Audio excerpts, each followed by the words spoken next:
one thing that we Muslims do tend to answer in our defense a lot of these times is when we say that apostasy is basically, disturbance of law and order in a particular society. So I just wanted to understand, how does apostasy equal to rejecting the law and order in a society? Right. See, we need to take a step back here and see where are we coming from, the whole framework that an Islamic state or Islamic country works through. And that is where the apostasy law applies. Generally, this question is raised because people are aware that apostasy law in Islam, the Sharia law, would give the penalty of death to a person who commits apostasy in an Islamic place, in an Islamic country. That is why this question is being raised, that why does Islam give such a severe punishment to somebody who commits apostasy, which is nothing more than change of belief according to the people's ideology. So why is that? The query now is, where is it happening for Muslims or non-Muslims in a Muslim country or a non-Muslim country? So when we take a step back here and see, where are we applying this law? Where is this law applicable?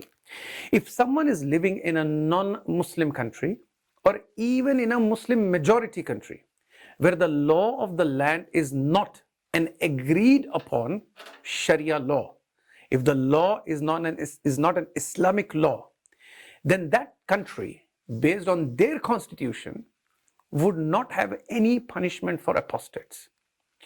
So for example, in our times, where there are almost 50 Muslim majority countries claiming to have Islamic rulers or Muslim rulers, if I may say, hardly half a dozen of them have the apostasy law in those countries. The remaining 40 plus countries do not have the death penalty for apostates. What I'm trying to say is, apostasy law, which declares death penalty to the apostate, is not applied unless and until the constitution of that state agrees to.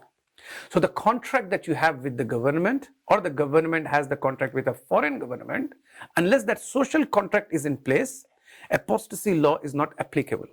So if you were to ask me, what is the apostasy punishment in, say, Saudi Arabia, I would say to you, that is death penalty. If you were to ask me, what is the apostasy punishment for a Muslim who commits that in America, I would tell you there is nothing. There is no punishment. Even according to Islamic law, there is no punishment for a Muslim who commits apostasy in America. For a Muslim who commits apostasy, say for example in India, for a Muslim who commits apostasy, say in Nigeria, there is no penalty for them, unless the law of the land has in its constitution prescribed the punishment for this. So the first thing is, what is the penalty for apostate? Unless it is an Islamic state, the penalty has no penalty. That is what the response is. Now comes your question or your query, that how is it that we are trying to say that the apostasy law or apostate is creating law, a difficult scenario, a disturbance with the law of the land. Now, when we saw the apostasy law is applicable only where there is a Sharia law being implemented. So what is Sharia law being implemented is the constitution of the state is Islamic law. The constitution of the state is a religious law. When the constitution of the state is a secular law, this penalty may or may not be applied, depending on individual circumstances of each nation. But when the state is a religious state, then when you commit apostasy, it would be considered very similar to committing treachery against the state, or treason against the state, or sedition against the state, or rebellion against the state for that reason. Why and how? If you look at this, in my school, for example, when I have a school and I'm a principal of the school and I'm recruiting teachers, I would only recruit a teacher who is going to teach the subject appropriately. A teacher who has ideas or thoughts which are contrary to the fundamentals of that subject, as a principal, I would not be able to recruit that teacher.